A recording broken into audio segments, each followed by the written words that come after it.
स्वागत छ सबैजनालाई यस भिडियोमा। आज हामीले कक्षा 10 क्लासको विज्ञान तथा प्रविधि विषय अन्तर्गत रहेका इकाइ 4 वंशानुक्रमको पहिलो अभ्यासको बारेमा यस भिडियोमा हामीले कुरा गर्नेछौँ, जसमा हामीले 1 नम्बर प्रश्न के रहेको छ भने तलका प्रश्नको सही विकल्प छनौट गर्नुहोस्। यसमा हामीले 4 वटा अप्सनहरू दिएको छ, त्यसमध्ये क नम्बर क्वेशनको 4 वटा अप्सन मध्ये एउटा हामीले सही अप्सन छनौट गर्नुपर्ने हुन्छ। जस्तै 1 नम्बरमा हेर्न सक्नुहुन्छ, मानिसको कोषमा कति जोडा सेक्स क्रोमोजोम हुन्छ। अब हामीले यसको कुरा गर्दाखेरि अब क्रोमोजोमकोलाई कामको आधारमा दुई किसिमले बाँड्न सकिन्छ।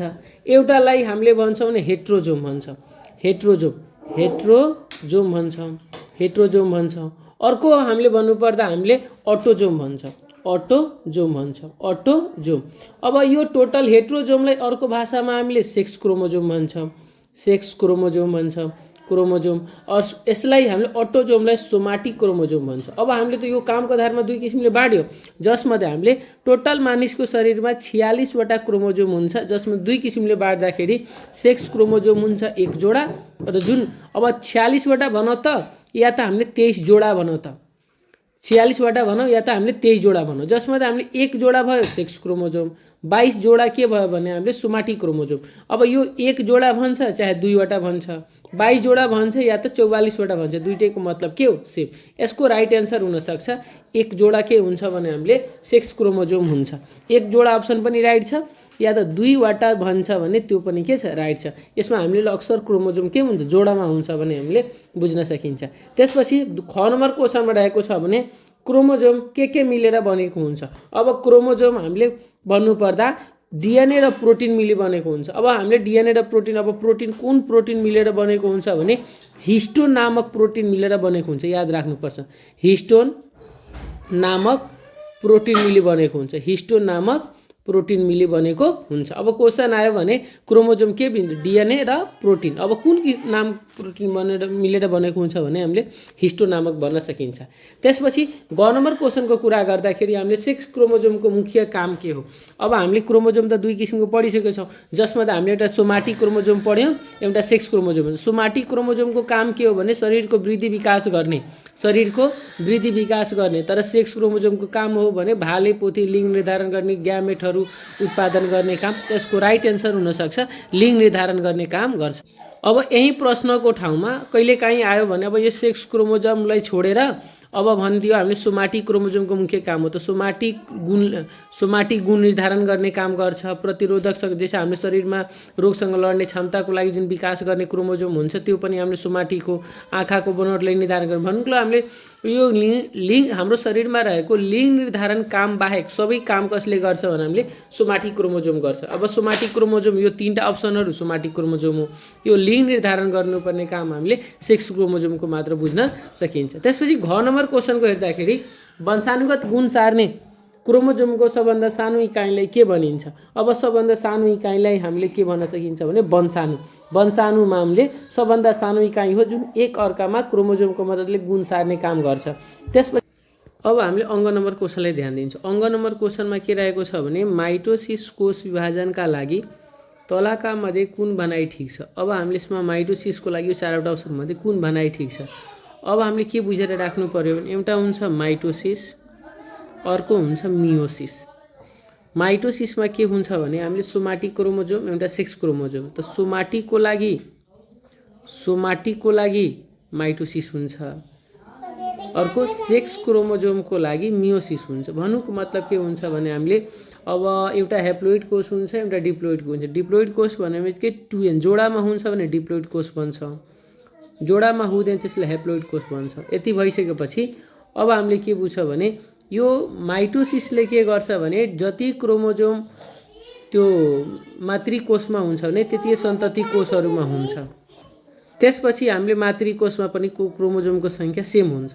अर्को कुरा यसमा के बुझ्नुपर्छ भने माइटोसिसमा शरीरको जस्तै अब हातको कुनै भाग कटेको छ भने त्यहाँ कोष विभाजन हुने क्रममा त्यस्तै कोषहरू पनि बन्नुपर्छ, किनभने अब त्यसको क्रोमोजोमको सङ्ख्या आधा भयो भने त्यो हातको आकार दिनै सकिँदैन। त्यही हिसाबले हामीले के बुझ्नुपर्छ, सोमाटिक क्रोमोजोममा माइटोसिस कोष विभाजन हुन्छ। माइटोसिस कोष जति क्रोमोजोमको सङ्ख्या सुरुमा हुन्छ त्यति त्यसको सन्तति कोषहरूमा पनि हुन्छ। अब मियोसिसको कुरा गर्दाखेरि सेक्स क्रोमोजोम, अब त्यो क्रोमोजोम अगर जोडामा छ भने मानव मातृकोषमा 2n क्रोमोजोम छ भने त्यसलाई विभाजन भएर टिएन त हुन्छ, तर त्यसलाई फेरि विभाजन भएर हामीले त्यसको हेप्लोइड क्रोमोजोम बन्न जान्छ। हेप्लोइड क्रोमोजोम भन्नुको मतलब मियोसिसले 4वटा क्रोमोजोम बनाउँछ र माइटोसिसले हामीले सेम क्रोमोजोमको विभाजन गर्ने काम गर्छ। र यो अप्सनहरू कुन म्याच गर्छ हामीले त्यो हेरौँ। अब माइटोसिसको कुरा छ, त यो कोष विभाजनमा एकैपटक 4वटा कोष बन्छ। त 4वटा कोष त हामीले मियोसिस पनि बन्छ। त यो मियोसिसको लागि राइट हो, तर माइटोसिस नि छ यहाँ, माइटोसिसको लागि यो रङ हो। यो कोषमा हेप्लोइड कोष विभाजन हुन्छ। यहाँ हेर त, यो सुरुमा डिप्लोइड छ, यहाँ हेप्लोइड छ, यहाँ डिप्लोइड छ, यहाँ पनि डिप्लोइड छ। यसको मतलब हेप्लोइड कोष विभाजन कहाँ हुन्छ? मियोसिसमा हुन्छ। त यो मियोसिसको लागि राइट हो, तर माइटोसिसको लागि यो के छ? रङ छ। यो कोष विभाजन प्रजनन कोषमा हुन्छ। मैले भने ना, हामीले आमा बुवाबाट हामीले त्यसको ग्यामेटहरू बन्ने काम गर्ने गर्छ।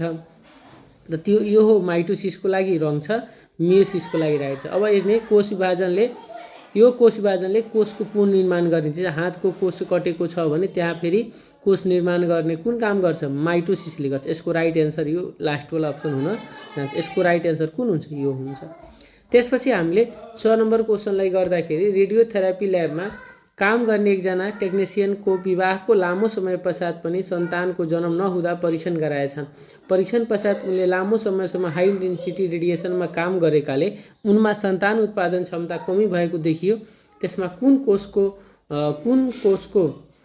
कोषको कुन भागमा असर परेको होला? अब हामीले यस्तो बुझ्नु पर्यो, रेडियोथेरापी भनेको हामीले एक्सरे गर्ने पार्टहरूमा अगर त्यो मान्छे त्यहाँ काम गरिरहेछ भने त्यहाँ त रेडिएसनहरू निस्कन्छ। अब त्यो रेडिएसन निस्किने क्रममा हामीले डिएनएमा असर पर्छ। त्यहाँबाट निस्किने जुन रेडिएसन हुन्छ हाम्रो शरीरको डिएनएमा के गरेको हुन्छ? असर गरेको हुन्छ। त्यसैले त्यसलाई सन्तान उत्पादन गर्ने क्षमतामा कमी देखिएको। 6 नम्बर क्वेसनलाई हेर्दाखेरि यदि कोषमा डिएनए ट्रान्सक्रिप्सन भएन भने कुन प्रक्रियामा असर पर्छ? यसको राइट एन्सर हुनसक्छ प्रोटिन संश्लेषण। डिएनए ट्रान्सक्रिप्सन भएन भने आरएनए उत्पादन हुँदैन। अब जब आरएनए उत्पादन हुँदैन भने प्रोटिन संश्लेषण गर्ने काम हुँदैन। त्यसपछि अब हामीले ज नम्बर क्वेसनलाई हेर्छौँ। डिएनए रेप्लिकेसन हुँदा कुनै एक न्युक्लियोटाइडको नाश भयो भने जीवमा के असर पर्छ? यसको राइट एन्सर हुनसक्छ जेनेटिक समस्यामा असर पर्छ। यसमा हामीले के हुन्छ भने डिएनए रेप्लिकेसन हुँदा कुनै एउटा न्युक्लियोटाइडको नाश भयो भने जेनेटिक समस्यामा असर देखिन्छ। जुन हामीले न्युक्लियोटाइडहरू हुन्छ नि हामीले डिएनएमा यो न्युक्लियोटाइडहरू, अब यो भयो भने जेनेटिक समस्यामा असर पर्छ। त्यसपछि निम्नमध्ये झ नम्बर क्वेसनलाई हेर्दाखेरि निम्नमध्ये कुनले महिलाको शरीरमा रहेका कोषहरूको क्रोमोजोमको सङ्ख्यालाई सङ्केत गर्छ? अब हामीले यसमा के बुझ्न सकिन्छ? 22 जोडा भन्नाले 44 प्लस XY हो भने पुरुषको जनाउँछ। 44 प्लस XX को कुरा गर्छ भने त्यो महिलाको सङ्केतलाई जनाउँछ। यसको मतलब राइट एन्सर यसको यो हुनसक्छ। अगर पुरुष भनेको हामीले यो राइट एन्सर हुन्थ्यो। त्यसपछि य नम्बर क्वेसनलाई हेर्दाखेरि तलका मध्ये कुन भनाइ सही छ? अब यसमध्ये हामीले कुन भनाइ सही छ त्यो कुरा हेर्नु। यसको राइट एन्सर हुनसक्छ। अब हामीले एउटा कुरा सुरुमा यो बुझ्नुभन्दा पहिला के बुझेर राखौँ भने महिलामा XX हुन्छ, पुरुषमा XY हुन्छ। महिलाको X लाई हामीले अन्डामा महिलाले जुन हामीले उत्पादन हुन्छ त्यसमा अन्डामा हुन्छ यो XX र XX हुन्छ। तर पुरुषको शुक्राणुमा हामीले XY हुन्छ। अब यो XX XY भन्नुको के हुन्छ? हामीले XX सुरुदेखि नै भन्दै आइरहेछ। XX यो सेक्स क्रोमोजोम हो, XY पनि सेक्स क्रोमोजोम हो। महिलाको जुन हामीले प्रजनन कोषमा उत्पादन हुने जुन अन्डा हुन्छ त्यसमा XX हुन्छ। पुरुषको जुन उत्पादन हुन्छ प्रजनन कोषमा त्यसमा XY हुन्छ। अब हामीले अहिले बुझ्यौँ महिला XX हो, पुरुष XY हो। यसलाई हामीले अन्डामा बुझ्छौँ, यसलाई शुक्राणु बुझ्छौँ। ठिक छ। अब हेरौँ, अन्डामा Y क्रोमोजोम हुन्छ। अन्डामा कहाँ हुन्छ? दुनुमा अन्डामा त XX नै हुन्छ, शुक्राणुमा XY भन्न सकिन्छ। यो अन्डामा Y भनेको कारणले यो रङ छ। अन्डामा XX मात्र हुन्छ, शुक्राणुमा Y हुन्छ। अब अन्डामा त XX हुन्छ तर शुक्राणुमा XY त दुवै हुन्छ नि, XY दुइटै हुन्छ। त्यो त्यसै कारणले यो रङ छ। अन्डामा X क्रोमोजोम मात्र हुन्छ, अन्डामा X क्रोमोजोम मात्र हुन्छ भने शुक्राणुमा XY हुन्छ। सही कुरा छ, किनभने अब अन्डामा XX नै हुन्छ, एउटा X हुन्छ या अर्को X हुन्छ, तर XA मात्र हुन्छ नि। तर शुक्राणुमा XY हुन्छ। तर यसैमा यो अप्सन किन रङ भयो भने वाई हुनुपर्ने। अब एक्स हो किनभने शुक्राणु त पुरुषको हो नि, त्यसमा एक्स क्रोमोजोम पनि एक्स क्रोमोजोम हुनसक्छ, वाई क्रोमोजोम पनि हुनसक्छ। त्यसैले यसको राइट एन्सर इ नम्बर हुन्छ। अन्डा र शुक्राणुमा एक्स हुन्छ, कहाँ अन्डामा वाई हुन्छ, त्यसमा त एक्स नै हुन्छ, शुक्राणुमा एक्स वाई हुनसक्छ। त्यसैले यसको राइट एन्सर इ नम्बर हुन्छ। त्यसपछि अब हामीले यसको फरक लेख्नुपर्ने क्वेसन 2 नम्बरमा आउँछ। फरक लेख्नुपर्ने क्वेसनमा के छ भने अटोजोम र सेक्स क्रोमोजोममा फरक लेख्नु छ। अब हामीले अटोजोममा के लेख्न सकिन्छ भने शरीरको भौतिक विशेषता निर्धारण गर्ने क्रोमोजोमको जोडीलाई अटोजोम भनिन्छ भने सेक्स क्रोमोजोमतिर के भन्न सकिन्छ, भ्रूणको लिङ्ग निर्धारण गर्ने क्रोमोजोमको जोडीलाई सेक्स क्रोमोजोम भनिन्छ। त्यसपछि 2 नम्बर मानव कोषमा 22 जोडा अटोजोम हुन्छ र यतातिर मानव कोषमा 1 जोडी सेक्स क्रोमोजोम हुन्छ। ख नम्बर क्वेसनमा के हुन्छ भने माइटोसिस र मियोसिस। माइटोसिसमा के लेख्न सकिन्छ, यो सोमाटिक क्रोमोजोम हो, यो सोमाटिक क्रोमोजोम हो। मियोसिसमा यो प्रजनन कोषमा हुन्छ। यतातिर के लेख्न सकिन्छ फेरि माइटोसिस कोष विभाजन शरीरको वृद्धि विकासको लागि जिम्मेवार हुन्छ। मियोसिस कोष विभाजन ग्यामेट्स बनाउन, मैथुनी प्रजनन गर्न र क्रम विकासको लागि जिम्मेवार हुन्छ। त्यसपछि ग नम्बर क्वेसनमा लेख्न सकिन्छ, ग नम्बर क्वेसन छ डिएनए र आरएनएमा फरक। डिएनए मुख्य आनुवांशिकताका लागि जिम्मेवार हुन्छ, आरएनए प्रोटिन संश्लेषणको लागि मात्र जिम्मेवार हुन्छ। यसमा के भन्न सकिन्छ 2 नम्बरमा डिएनए एटीजीसी नामक नाइट्रोजन बेस हुन्छ, अर्को आरएनएमा एयुजीसी नामक नाइट्रोजन बेसहरू हुन्छ। यो एटीजीसी के हो भने ए भन्नुको मतलब एडिनिन, जी भन्नुको मतलब गवानिन, सी भन्नुको मतलब साइटोसिन र टी भन्नाले थाइमिन। यसमा हामीले के भन्न सकिन्छ, ए भन्नाले एडिनिन, टी भन्नाले थाइमिन, जी भन्नाले गवानिन र सी भन्नाले साइटोसिन। अब यतातिर एयुजीसी भन्नुको लागि के हुन्छ नि, सबै सेम हुन्छ। यु भन्नुको मतलब युरासिल हुन्छ।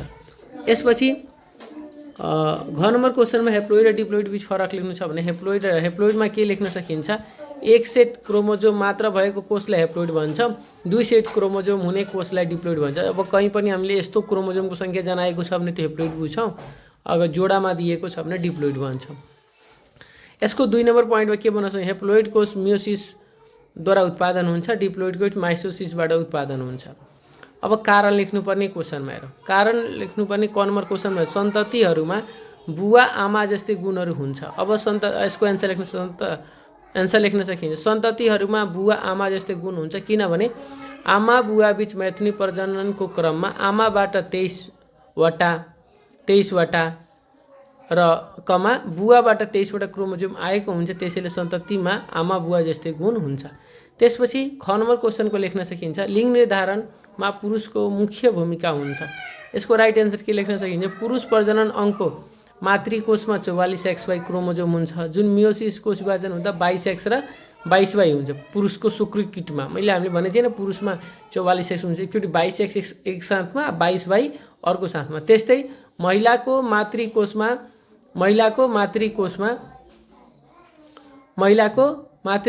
22X र 22Y डिमले पुरुषको फरक 1 जोडा क्रोमोजोमसँग मिल्दा छोरा वा छोरीको लिङ्ग निर्धारण हुन्छ। यसपछि अर्को ग नम्बर क्वेसनमा के भन्न सकिन्छ, पुरुषमा X र Y दुवै खालका सेक्स क्रोमोजोम भए तापनि कसैको छोरी मात्र वा छोरा मात्र जन्मन्छ। यसको एन्सर लेख्न सकिन्छ, पुरुषको प्रजनन कोषमा X र Y सेक्स क्रोमोजोम हुँदा शुक्र किटहरू 22 + X र 22Y हुन्छ, तर महिलाको सेक्स क्रोमोजोममा X र X हुँदा डिममा भएको अण्ड 22X र 22X भए त्यसमा दुवैको मिलन हुँदा 50% छोरी र 50% छोरा र 50% छोरी हुने सम्भावना हुन्छ। तर कसैको पुरुषबाट 22 + X र महिलाबाट प्रत्येकबाट 22XX मिल्दा छोरी मात्र हुने जन्म हुन्छ, तर पुरुषको 22 + Y र महिलाको 22 + Y मिल्दा छोरा मात्र हुने सम्भावना के हुन्छ, छोरा मात्र जन्मने सम्भावना हुन्छ। त्यसपछि घ नम्बर क्वेसनमा के भन्न सकिन्छ, घ नम्बरमा मियोसिस कोष विभाजनलाई रिडक्सन पनि भनिन्छ। अब हामीले रिडक्सन किन भन्छौँ भने मियोसिसमा क्रोमोजोमको सङ्ख्या घटिरहेको थियो। अब यसको एन्सर बनाउँछ, मियोसिस कोष विभाजनमा सन्तति कोषमा माउ कोषभन्दा क्रोमोजोमको सङ्ख्या आधा भएकोले यसलाई रिडक्सन डिभिजन पनि भनिन्छ। यसपछि हामीले अर्को क्वेसन अङ्क नम्बर क्वेसनलाई माइटोसिस कोष विभाजनलाई समीकरणीय कोष विभाजन भनिन्छ। अब समीकरणीय कोष विभाजन भनेको बराबरको चिन्ह जस्तै। अब हामीले बराबरको चिन्ह यसमा हुनसक्छ। मतलब जति क्रोमोजोम मातृकोषमा हुन्छ त्यति सन्तति कोषमा हुन्छ। यसको एन्सर भन्छ माइटोसिस कोष विभाजनमा सन्तति कोषमा मातृकोष जति नै क्रोमोजोम हुन्छ त्यसैले समीकरणीय कोष विभाजन भनिन्छ। त्यसपछि अङ्क नम्बर क्वेसन, मियोसिस कोष विभाजन हुँदा मैथुनिक प्रजनन सम्भव हुँदैन। यसको राइट एन्सर भन्न सकिन्छ मियोसिस कोष विभाजनमा वयस्क शरीरमा भएका अण्डकोष र डिम्बाशयहरूको मैथुनिक प्रजननद्वारा सन्तान जन्माउनका लागि आवश्यक पर्ने ग्यामेट उत्पादन गर्छ। त्यसैले मियोसिस कोष विभाजन बिना मैथुनिक प्रजनन सम्भव छैन। त्यसपछि हामीले 6 नम्बर क्वेसनको लागि 6 नम्बर क्वेसनमा मियोसिस कोष विभाजनले प्रवृत्ति ल्याउँछ। अब यसको एन्सर भन्न सकिन्छ मियोसिस कोष विभाजनको क्रममा हुने रिकम्बिनेसन र स्वतन्त्र गुण प्रसारणको नियमअनुसार प्रत्येक ग्यामेट डिएनएको फरक समूह रहेको हुन्छ जसमा जाइगोट बन्दा वंशाणुहरूको छुट्टै संयोजन हुन्छ जसले प्रवृत्ति ल्याउँछ। यसपछि हामीले अब तलका प्रश्नको उत्तर दिनुहोस्। 4 नम्बरमा वंशाणु केलाई भनिन्छ। यसको दुईटा हामीले एन्सर लेखेका छौँ। यो तलवालाले दुईटै ठिक छ तर हामीले कुनै एउटा लेखे हुन्छ। क्रोमोजोममा पाइने वंशाणुहरूको सबभन्दा सानो इकाइलाई वंशाणु भनिन्छ। त्यसपछि ख नम्बर क्वेसनमा के रहेको छ क्रोमोजोम केलाई भनिन्छ। जीवको शरीरमा यसको भूमिका स्पष्ट पार्नुहोस्। यसको राइट एन्सर हुनसक्छ यसको राइट एन्सर कोषको न्युक्लियसमा पाइने वंशाणुगत गुण बोकेको मसिनो र लामो धागो जस्तो पदार्थलाई क्रोमोजोम भन्छौँ। र त्यसपछि क्रोमोजोमले जन्तु तथा वनस्पतिको गुण निर्धारण गर्नुको साथै आमा बुवामा भएका वंशाणुगत गुणलाई सन्ततिमा सार्ने जस्ता भूमिका हुन्छ। त्यसपछि ग नम्बर क्वेसनमा के रहेको छ भने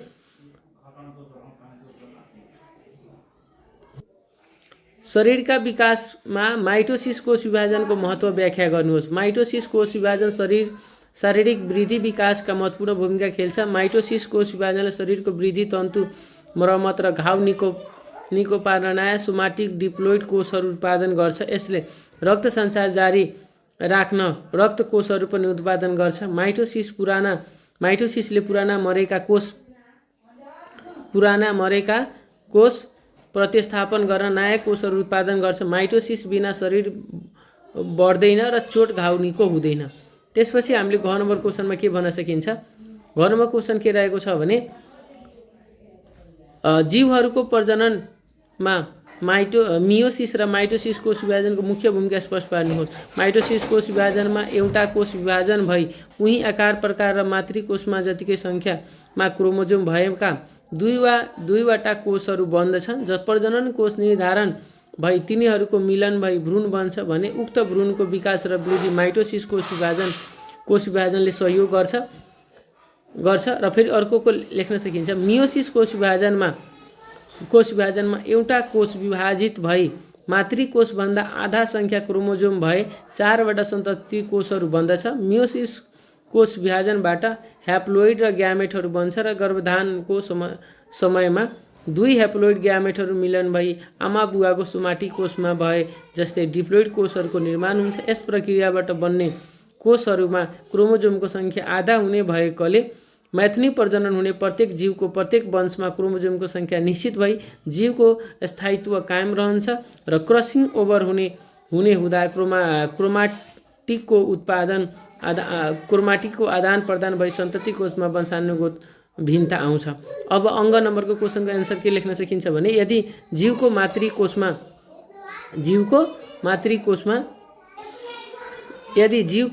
मातृ प्रजनन कोषमा मियोसिस कोष विभाजन भएन भने उक्त जीवमा कस्तो असर देखिएला व्याख्या गर्नुहोस्।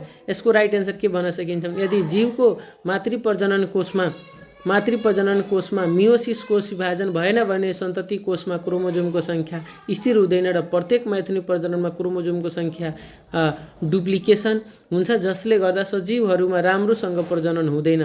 त्यसपछि हामीले 6 नम्बर क्वेसनमा के भन्न सकिन्छ जीवको आनुवंशिक गुणको प्रसारण वंशाणुगत भूमिकामा स्पष्ट पार्नुहोस्।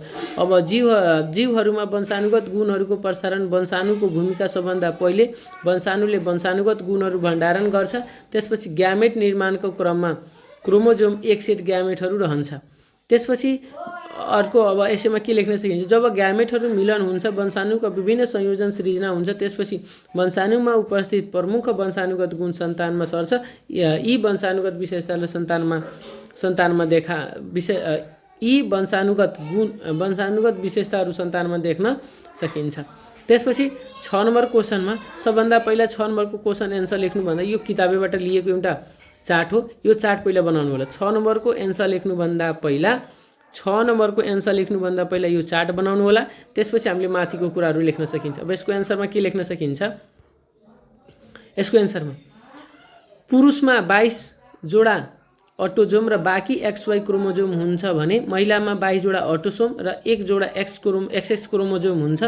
पुरुषमा ग्यामेट बन्ने प्रक्रियामा 50% X क्रोमोजोम भएको ग्यामेट बन्छ भने 50% Y क्रोमोजोम भएको ग्यामेट बन्छ, तर महिलामा एकै किसिमको X क्रोमोजोम भएको पोथी ग्यामेट बन्छ। यदि X क्रोमोजोम भएको भाले ग्यामेट र X क्रोमोजोम भएको पोथी ग्यामेट मिलन भई गर्भधान भयो भने छोरी हुन्छ। त्यसैगरी Y क्रोमोजोम भएको भाले ग्यामेट र X क्रोमोजोम भएको पोथी ग्यामेटसँग गर्भधान भयो भने छोरा हुन्छ भने हामीले बुझ्न सकिन्छ। अब यसमा गरिएको के हो भने हामीले बुवामा रहेको 46 वटा क्रोमोजोम मध्ये 44 हो XY, अब यसले दुई भागमा बाँड्दा X यहाँ आयो भने Y यहाँ हो, सेम त्यही कुरा गरिएको छ। यो चार्ट पहिला बनाएर त्यो लेख्नु होला।